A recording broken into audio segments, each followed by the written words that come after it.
Sinelas na naman.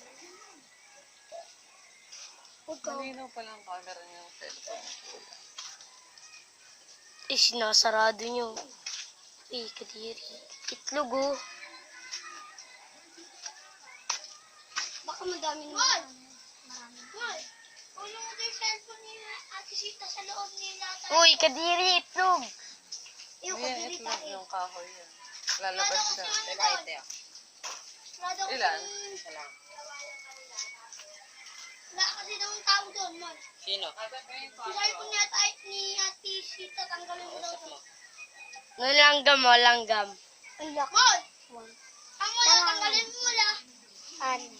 Pag pumasok sa bahay natin yan, walang ngayon tayo. Tanggalin mo. Kukulugin tayo. Tanggalin mo lang ako. Gogi ko labas. Parang hindi ko dati magnanakaw ah. Ikaw na! Oo nga.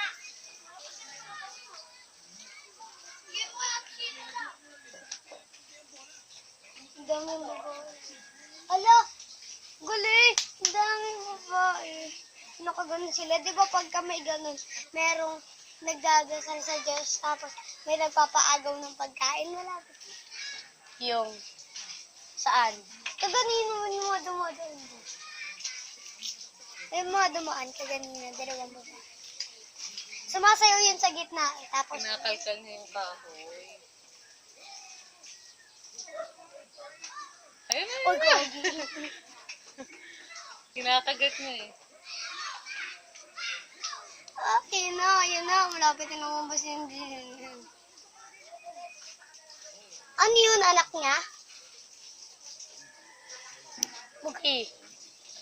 Uy, ano ba rin si... Parang ni Katerina. Uy!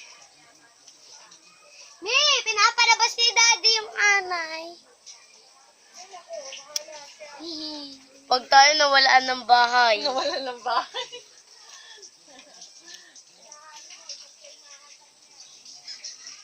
Paano ba pag may anay at Clarice? Ayun, yung dumidikit pag luma na yung mga kulay. Pag luma na yung mga bahay? Diba? Luma na yung bahay natin, didikatan mo ng ano yun. Pero may nakatira pa dyan. Hindi naman sa amin. Ang laki. Tapos sa iba pa yung mga anak niya, hindi dito. Chador. Nagimat ang lawin si Kuya. Alak Kuya Kim. Dodi, dahan-dahan lang, Dodi. Ikaw kaya kumuha tayo. Ay, ayoko nga.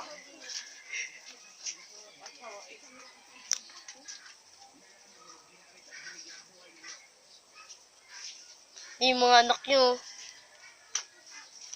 Yung mga langgam. Lumabas ka na kasi. Yung mga anak ni Lily ito. Pag pumasok sa tenga natin yan. Kaya pala nangagat yung mga anak ni Lily. O nga, di pa. Sundot. Di.